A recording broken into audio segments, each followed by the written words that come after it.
সবাইকে প্রথমে পহেলা বৈশাখের শুভেচ্ছা। দিনটা ছিল 14 এপ্রিল, পহেলা বৈশাখ।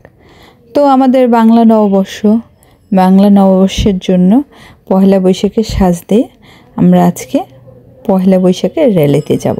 তার আগে কিছু ছবি ভিডিও করে নেওয়া হলো ও আপনাদের সাথে তাকে পরিচিত হতে হবে। এই হলো আমার পরিবার, আমি, আমার হাজব্যান্ড, আমার 3টা বাচ্চা, 2 ছেলে 1 মেয়ে, আর আছে আমার হেল্পিং হ্যান্ড প্রিয়াঙ্কা। সো আমাদের 6 জনের পরিবার। পুরো ভিডিওতে আমাদের 6 জনকেই দেখতে পাবেন। আর রাজকুমারীর প্রথম পহেলা বৈশাখ এটা। তখন রাজকুমারীর বয়স মাত্র 6 মাস 4 দিন। এটা হলো 2024 সালের 14 এপ্রিল। দিনটি আমাদের কাছে অনেক বেশি স্মরণীয় হয়ে থাকবে, কারণ এই 2024 সালে আমার রাজকন্যা আমাদের মাঝে, ওকে নিয়ে আমরা পহেলা বৈশাখ করছি। জানেন, আমার না একটি কন্যা সন্তানের অনেক বেশি শখ ছিল। ঈশ্বর আমার সেই শখ পূরণ করেছে। আমার 2 ছেলে 1 মেয়ে, রাজ্য, আর্য, আর এই হলো আমার রাজকুমারী।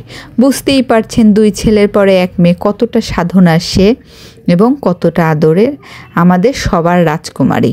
ওর পুরো নাম বিজয়াতা সাহা রাজকুমারী। তো আজকের ভিডিওটা আমি স্মরণীয় করে রাখছি, যাতে ও বড় হলে আমাদের স্মৃতির পাতায় সারাটা জীবন এই ছবিগুলো, ভিডিওগুলো স্মরণীয় হয়ে থাকে। আমার কিউটি বুড়িকে আপনাদের কেমন লাগে অবশ্যই কমেন্টে জানাবেন। আমার মামনি পহেলা বৈশাখের সাজ, ওর জন্য অবশ্য শাড়ি কিনেছিলাম, কিন্তু ও এতটাই ছোট যে তখনও শাড়ি ওইভাবে পরতে পারতো না। এই জন্য ওকে পাঞ্জাবি আর ধুতি পরানো হয়েছে। এই তো আমাদের জীবনে যতগুলো পহেলা বৈশাখ গেছে, তার মধ্যে একটি বিশেষ পহেলা বৈশাখ হলো 2024 সালের পহেলা বৈশাখ, কারণ আমাদের রাজকুমারী আমাদের সাথে ছিল। আজকে আমাদের পরিবারটা পুরোপুরি পূর্ণাঙ্গ হয়েছে ওকে পেয়ে। তো মা, একদিন তুমি বড় হবা, এই ভিডিওটা তুমিও দেখবা, তো সেদিন তুমি বুঝতে পারবা তোমাকে আমরা কতটা ভালোবাসি। তুমি আমাদের পরিবারে খুশির মূল কেন্দ্রবিন্দু। তো এই তো আমার মেয়ে, আমার ছেলেদের আপনাদের কেমন লাগে অবশ্যই জানাবেন এবং আমাদের পাশে থাকবেন।